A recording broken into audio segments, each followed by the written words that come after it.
Hey, what's up, you guys? It's your girl Tati. We gotta talk about Rampage, but before I talk about Rampage, I gotta plug something in real quick. Now, they ain't paying me to say this or whatever, but the trailer for the movie The Iron Claw has come out, I believe, yesterday, maybe the day before.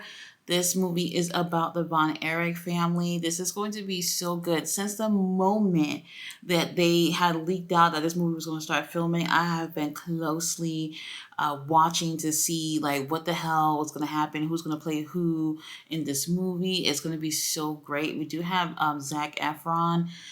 He alright or whatever, but the way I saw him on the trailer, I was like, okay, this looks promising. So if you love pro wrestling, especially if you love old school wrestling, and you want to see how this movie turns out about the Von Erichs, definitely got to check this out. It does come out on December 22nd. The only thing that worries me about this movie, though, is that for the movie, the last surviving Von Erich, which is Kevin, he has nothing to do with this movie. So I don't think they asked him for a single question about when they had to make this movie. His son does confirm that his father had nothing to do with the movie. So I'm hoping that they have things accurate and that the movie's going to turn out to do this family justice. The Von Erichs are way before my time, but I find them to be so intriguing. I just love looking at these guys. They were beautiful men, and they were even better in the ring. MJF is going to be in this movie as well, so this is going to be a really fun movie. So if you love wrestling, definitely check that out when it comes out in December. Now let's talk about what happened on Rampage. First match of the night, we had the Hardys and Brother Zay versus Matt Menard, Angela Parker, and Daniel Garcia. We did have Jake Hager ringside, putting his nose into the match, which we're not surprised about. Now, look, I was not really excited about this at first because I was like, didn't we get this like a couple of weeks ago? Some kind of variation of all these guys together already? I think we did. So I was kind of bored with this starting off. Now, it wasn't bad or anything, but there is something new going on in terms of storyline. There was an issue with Daniel Garcia and the dancing thing. The rest of the members seem to not care about it, and they just want him to be focused when he is in the ring so that they can end up getting these W's because they've been taking a lot of L's lately. And we've seen that there's some issue between the group. However, Daniel Garcia does take the win for his team, whether he was dancing or not. They still took a win. Now, later on, they do have a interview with Renee, and they're really upset. Matt Menard seems to be the one who's really bothered by Daniel Garcia and him thrusting those hips of his. And he's like, look, the dancing gotta stop. We need to be serious. We want to go on to doing better things in this company, and you doing the stupid dance is not helping us. And then Jake Hager is like, but we won. So let's just chill out. We don't need to be arguing. Let's celebrate and let's focus on what we're going to do moving forward.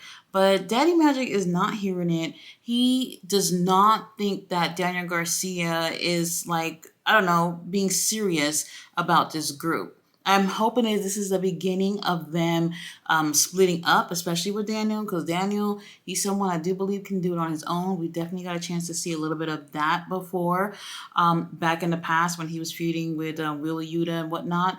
So we've seen it. So I'm hoping that that's where they're going with this whole story.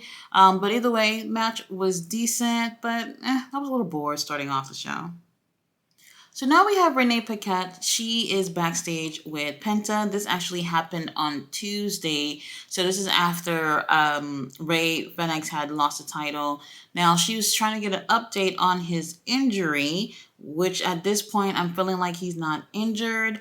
I actually saw a card for an indie show this weekend where Ray Fenix is supposed to be, I think, in the main event. So yeah, he got me with the fake acting the other day because it doesn't look like he's been pulled off that card either. Anyway, before he can even answer about his brother, his fake ass injuries, here comes Bullet Club Gold. Now, Jay White is like, oh, the difference between you and your brother and me is that y'all don't have no gold and basically y'all suck. Now, Penta's like, what are you talking about? I'd rather have no gold than to be walking around with a title that I stole. And Jay White seems to be a little offended. Now, we do get a little English from Penta, and I was kind of surprised. 'Cause I was like, wait, I don't ever remember hearing you actually speaking English before. So it did catch me off guard. But it was great to hear him talking for himself. We did get a chance to hear Alex talk for him a little bit too. But this is great when you have someone who's always walking around with a manager, especially because of language barrier. And when they try to put a little effort to give you a little bit of English, that looks good on their part. Now, they do end up announcing later on that we're going to get Jay White versus Penta for the next week Dynamite. And I'm like, I don't think we've ever seen that. So this is great to see a matchup that we have not seen. Like I said, moving forward, until Jay White gets in the ring with MJF, he needs to continue this winning streak. This is going to make him look good all the way until that match that he has for the world title. And honestly, I'm hoping that he will not win that, but that's just my opinion. So it was a great little segment that they had there. It's great to see that Jay White is getting a really nice push. I was afraid that he wouldn't when they signed him to AEW. Remember when he had that last match in New Japan, and I was just like, oh, please, Tony, don't waste this guy over in AEW. And so far, I think they're doing a really great job with him. Up next, we had Jay Lethal versus Trent Beretta. Now, finally, with this match, I felt like we were starting to see the Jay Lethal that we know and love. Was Sanjay and them ringside? Yes, they were there. Were they being annoying? Yes, they were. But they did not get involved physically. We do have Chuck Taylor, who was over there, making sure that no one laid a finger on his best friend. And, I've been wanting Jay Lethal to pretty much go over to Ring of Honor for quite some time now. And during this match, he even gets on the camera and talks into the camera with a message to Eddie Kingston, letting him know he's coming for the Ring of Honor world title. And that made me feel really good inside because I was like, you know what?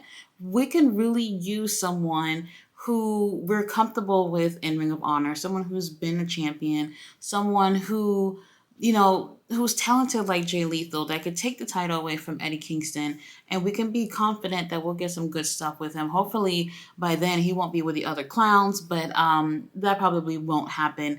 Now, great match between these two.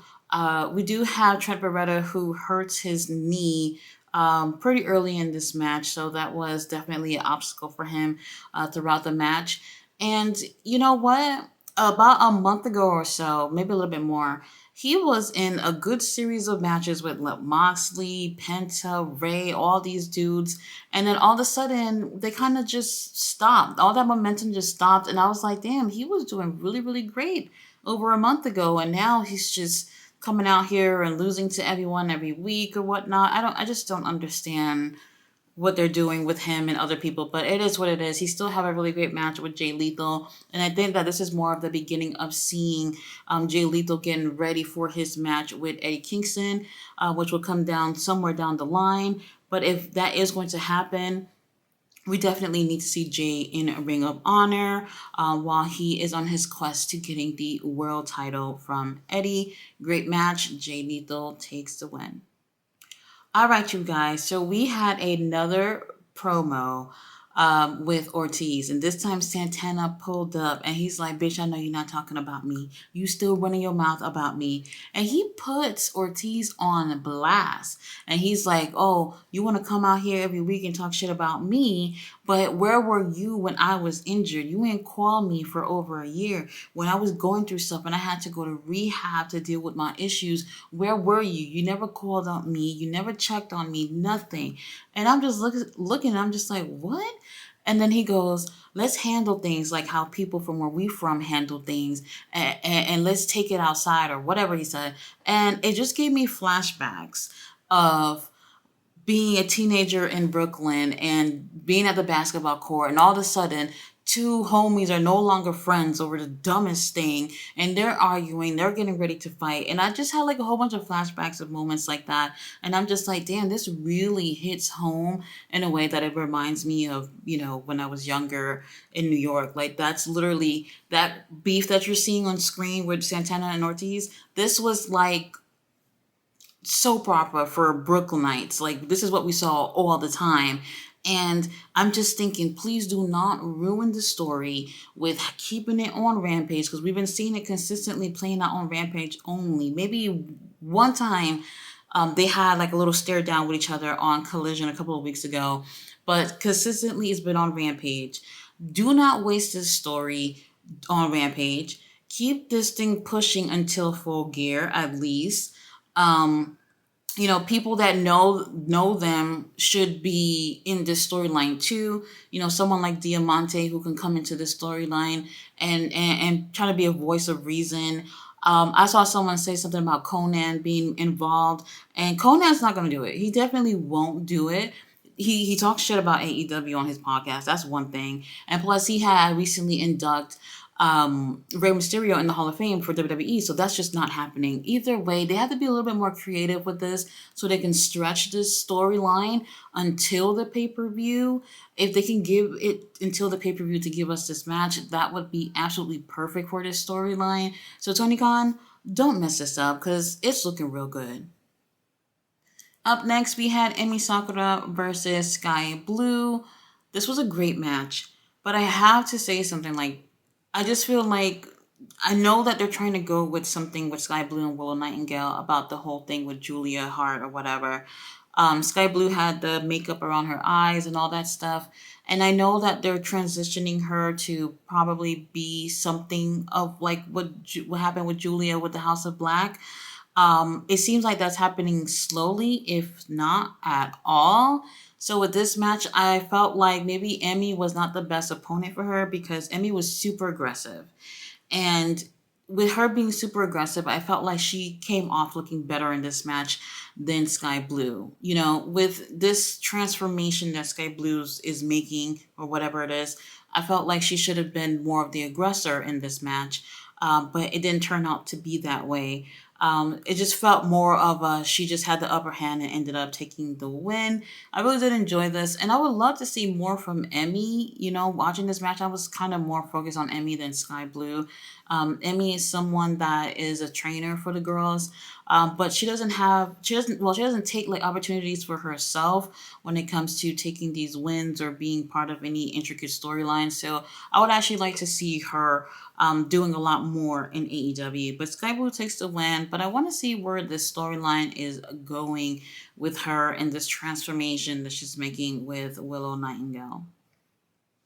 All right, you guys, main event, we had Gates of Agony with Prince Nana versus Wheeler Yuta and Claudio Castagnoli. It's just still so weird when I see them getting that babyface reaction. And I'm just like, BCC, I don't know. I just prefer them when they were heels. It's like they're still the same, but then there's baby faces, whatever. Now, they have a really great, entertaining tag match with Gates of Agony. And I have to shout out Gates of Agony. They have absolutely improved since the moment that they had touched the six-man Ring of Honor titles. And now we're seeing them taken a lot more seriously a little bit in AEW, and I'm enjoying what we've been seeing with them. Did you guys know that Toa Leona actually started wrestling during the pandemic? Like, the pandemic started like yesterday, and it's just like you can see he kind of looks like he's been in the ring much longer than that, and he seems to be really comfortable working with Khan and Brian Cage, and he looks like someone who's just been in the ring for a lot longer. So there's definitely been a lot of improvement with Bishop Khan and Toa Leona, and they seem so comfortable as partners, and they have really great chemistry as well. Now, they are really beating up on Wheeler Yuta. Like, Wheeler Yuta comes off like the runt of the entire damn roster. He always gets his ass whooped, but he's a really great wrestler. Now, we do have Claudio Castagnoli, who is just annoyed by Prince Nana's presence out there. And then at some point, he ends up chasing Prince Nana to the back. And I'm like, where are you going? Oh, Prince Nana got a new shirt, you guys. It's amazing. Gates of Agony have a new shirt. It's amazing. I have to pull out that debit card and make a purchase. Now, when Claudio leaves, it's pretty much a handicap match for Billy Yuta and the Gates of Agony, and they are killing him on national TV. And I'm just like, is Claudio not going to come back? And it kind of felt like he wasn't, because they were about to hit their finisher. And here comes Claudio coming out of the blue, and he puts a stop to it. Now, from there, we do have Wheeler Yuta, who pretty much gets his head back in the game and ends up taking a win for the team. Now, there was a crazy thing here where Claudio, he tried 2 times to do the giant swing on Toa Leona, and it just wasn't going to happen. Is he strong enough to do it? Yes, he might not have like swinged as many times as other people, but he would have probably been able to get a couple of swings in. So they teased that a few times, and then he was actually able to hit the giant swing on Bishop Khan. And when he does that, that last swing, here comes Willie Yuta doing a drop kick onto him. And I was just like, whoa, like the timing on that is just perfect. Now they take the win, and great match, great effort from the Gates of Agony. To be honest, I don't even know if there's even a story here or whatever, but we'll see how things play out on Collision. So there still may be something going on with them, but it was a great closing match. The episode, not so bad. I did enjoy it. We do have some stories that they're trying to tell here. Sometimes I think that they probably can get away with having two women's matches on Rampage. Like, why the hell not? It didn't really feel like a waste of an hour. Not bad. Now, I'm pretty sure we're going to have a much more entertaining show with Collision tomorrow night. So I'll be back tomorrow with my review on that. I'll see you then. Bye.